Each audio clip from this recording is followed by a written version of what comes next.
Hello, this is Kevin. Today we're going to talk about a common problem, doorknobs through the sheetrock. I'm going to show you an easy way to fix. This is called a hot patch, and let me demonstrate how to fix that. So the first thing we're going to do is get a piece of sheetrock that's roughly a little bit bigger than the hole. What I did here is I just cut a circle about the size of this hole.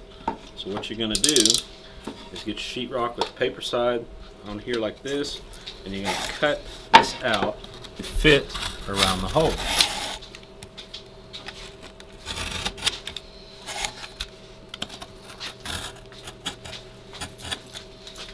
And then you're going to break these pieces off, but you want to leave the paper still attached.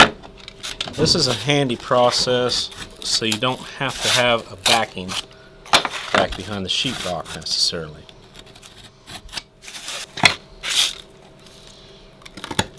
You can trim off the excess sheetrock.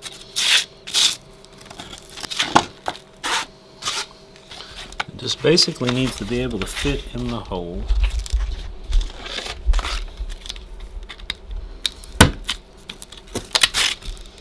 Get some drywall mud here.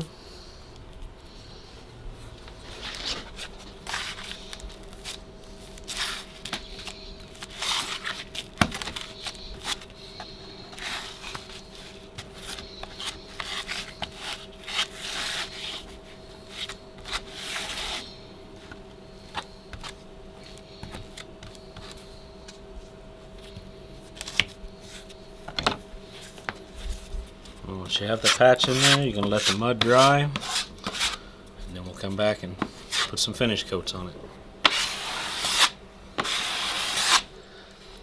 Okay, I was asked about what to do with a bigger hole. So if you got a bigger hole in the wall, what we used here, we just used paint paddles. That's what we had available. Put the wood in there on each side, sink some screws in to hold it, and that'll hold the bigger piece so it won't fall out and give it a little more durability. So what you do, the same thing, you would put the mud in and put that in here like what we did with this one. So and I'll demonstrate that now.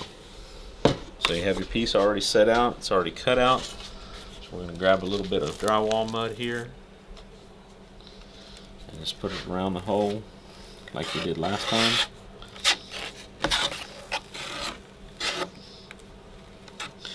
And this will give it some more strength, so if you got like a bigger hole,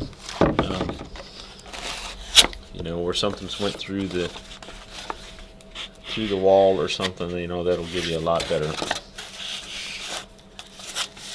durability.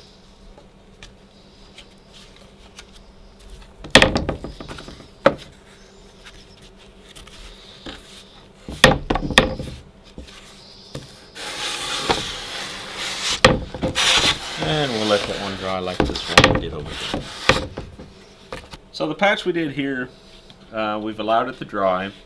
So now it's in here, it's sturdy. We're going to go ahead and blend it into the wall. So what you do now is you put another skim coat on it, just to kind of get all these edges flattened out where it's going to be the same height and it's not going to look like you got a big patch in your wall. Just basically you want to get it towards the same height, so it doesn't look like you got a big hump in the wall, or something like that. And get all the foreign debris out of there. That's leaving little streaks here. Sand it a little bit just to knock down the high edges. On this one here, we floated out the patch, gave it another coat to make it more smooth, much like this one here that's already been floated out and smooth. And then we're going to work on some texture on this one here, and we'll come back and put another coat on this and then texture this one. So on this one here, we thinned down the mud for the texture. Just add a little bit of water, put it in a bucket, and then we have here what we call a hawk and a trowel to do the texturing with.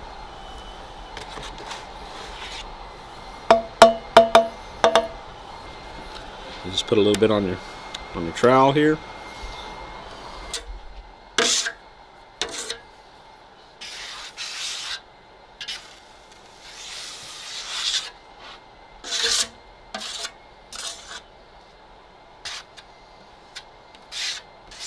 You try and match the texture of, you know, whatever is on the wall.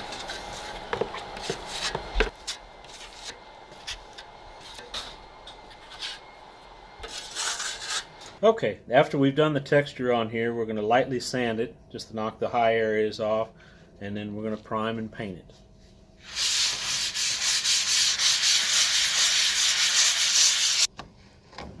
This will give it the holdout for the paint and seal the drywall up so the paint will go on and the coats will look even and work much better. Good even coats. Make sure you get enough primer on there where, you know, it's covering. This primer is tinted just to give it so you'll be able to see it better. When you're ready to apply the coats, you want to do smooth, even coats. Smooth, even coats of paint.